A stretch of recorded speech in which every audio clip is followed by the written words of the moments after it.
Hard Eyes is a horror comedy directed by Josh Ruben with a screenplay by Phillip Murphy, Christopher Landon, and Michael Kennedy. Blending romance and slasher elements, the film follows Allie, Olivia Holt, a driven advertising executive, and her co-worker Jay, Mason Gooding, who find themselves in danger when a masked killer, known as the Hard Eyes Killer, begins targeting couples. Stuck working late on Valentine's Day, the two are mistaken for a couple and forced to fight for their lives. With a mix of horror, humor, and romance, Hard Eyes aims to offer a fresh spin on the slasher genre, just in time for Valentine's Day. Released on February 7th, 2025, the film runs 97 minutes and has received generally positive reviews, currently holding an 87% fresh rating on Rotten Tomatoes.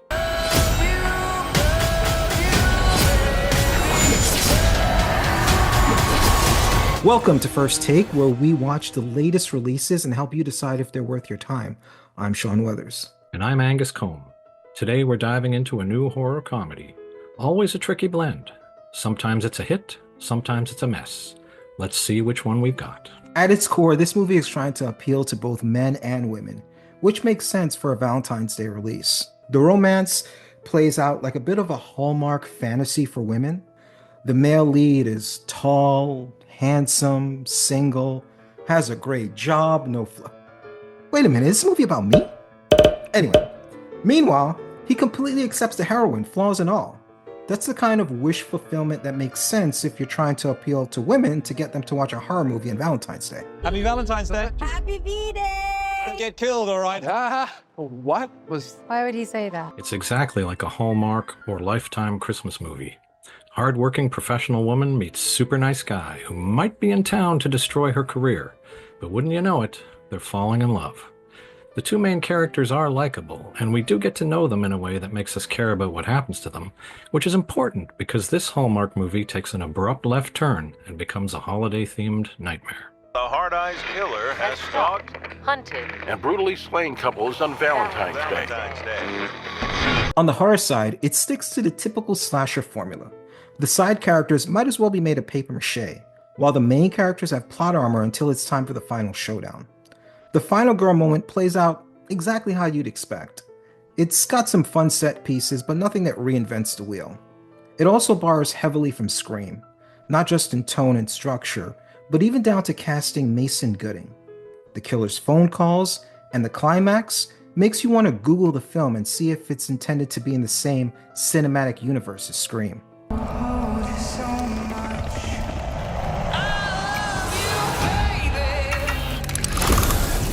There are a lot of questions raised over the course of the movie, such as why are Jay and Allie targeted so relentlessly by the Hard Eyes Killer? Is there some secret motivation lying underneath it that will explain it? And how does Jay become such a perfect suspect for the murders? Why does so much evidence seem to point at him? It feels like he's either got to be involved or he's being expertly framed by the killer. But why? These are questions that need to be answered in a satisfactory way by the end of the movie. But unfortunately, they're not. Hey, come on. Comedy-wise, it's a little too self-aware for my taste.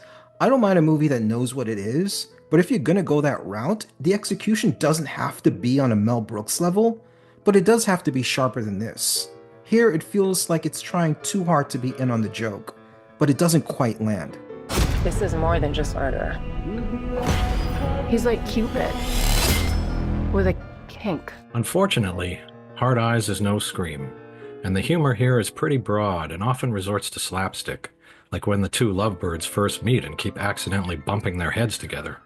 That's not to say it isn't funny at times, but it's not a sharply written satire of slasher films or Hallmark movies. The writers also often seem to be laboring under the misconception that simply quoting the names of other movies in the dialogue is hilarious. It's not.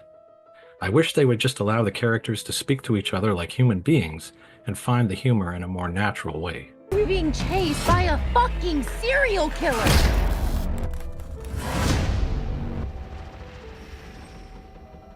It's a very safe movie. The language and sexual content are tame. The violence is graphic but stylized enough that it doesn't feel too real or uncomfortable. Even with an interracial couple at the center, It doesn't get into any social politics, which could have been a distraction in a film that's mostly aiming for fun. That makes it an easy movie to put on in a group setting without worrying about polarizing anyone.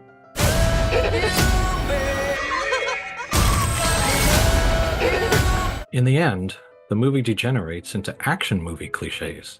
I have kidnapped your lover and I'm going to kill him unless you come to this deserted place alone. What kind of deal is that? Hard Eye's entire MO is to kill couples, so just boogie on down here so I can get at both of you? Who would agree to that? And really, what kind of behavior is this for a slasher? Imagine Michael Myers calling up Laurie at the house where she's babysitting, or Jason calling up the people at the other cabin, "Come on over here or I'm gonna hurt your friends." I don't think so. You are a terrible friend. That being said, Angus, while I don't think it's a bad movie, like you evidently do, I do think it's the kind of movie that will age into a good bad movie out of nostalgia. It's not something that I'll be thinking about in a few days, but I could see myself throwing it into a Halloween or slasher movie marathon years down the line. With no motive yet uncovered. If you just want to enjoy watching some over-the-top gore and slapstick comedy, then Hard Eyes may do the trick. It's aiming to be a crowd pleaser, and I think for the most part it will be. But if you're looking for answers or a deeper understanding of things like, say, the killer's motive, then you might want to look somewhere else. I enjoyed Hard Eyes well enough for one viewing, but it will not become a yearly tradition for me like Halloween and My Bloody Valentine. He's gonna keep killing people. We end it here. All right, Angus, I see where you're coming from. If you're on a date, though, I think it's a good compromise movie. But otherwise, I'm kind of in line with you. I like it a little bit more, and I would say if it's on streaming for a service you're already paying for, it's worth a watch. But otherwise, I wouldn't go out of my way to see it. At one point, I'm like, all right, the best friend is the killer then. Yeah. But the best friend, that thing went nowhere. And you had that awful scene where like she runs to the airport to try and stop him. I'm like, what is this, 1983? Where it's like you're running to the airport. Yeah. Like, don't get on that plane. I love you. That's right. That's right. I think there was a movie in the 90s, and we're in 2025, that made fun of that scene. I was going to say before, too, in terms of the Scream thing, that's one reason when they started kind of pointing the finger at Jay, I was like, oh, this could be the kind of movie. Like, we know he clearly wasn't the killer because we saw the killer attacking him. Well, that would fall into the Scream thing in that exactly. He had a partner.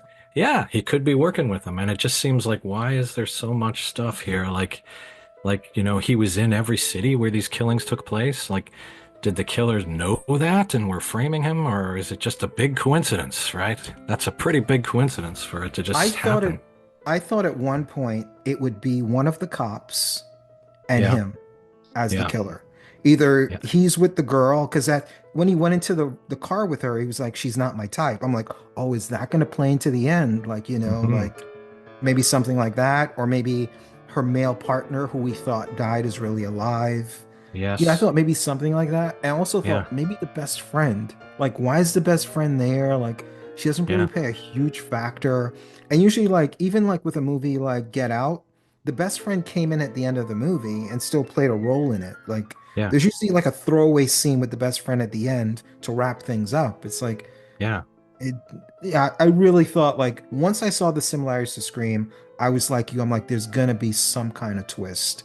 Yeah. When I saw there were two killers, I knew for sure that one was that IT guy, because it was very obvious it was the IT guy. Yeah. But I was like, the other person now, who's the other person going to be? But even down to the end, where it's like 1 year later, I'm like, oh, like either they turned into killers throughout all this and they're killing people, or they're going to get killed at the end and look out for a new sequel. Yeah, exactly. Yeah. And of course, why the killers live in this city and have jobs in this city, why were they killing people in 2 other cities in the previous years? Like, why did they decide to then come to their own city? Like, if that's their MO, we travel to other cities, which is not a bad idea. You know, if you're going to kill people, go to another city. But they decide to do their own city this year. Like, it's just weird. It doesn't really make sense. That's a great point. She's a cop or a detective Yeah, or whatever. exactly. Like, Yeah. that's like a daily job. Like, how are you Yeah. finding the time to go to these other cities? And Yeah. he's an IT guy. Like, I don't know. Yeah. They don't have jobs that would make them travel, and they're not No. jobless. So, like, Yeah. you're right. How are they going all these places? Yeah. Yeah. It's odd. Yeah, very, very.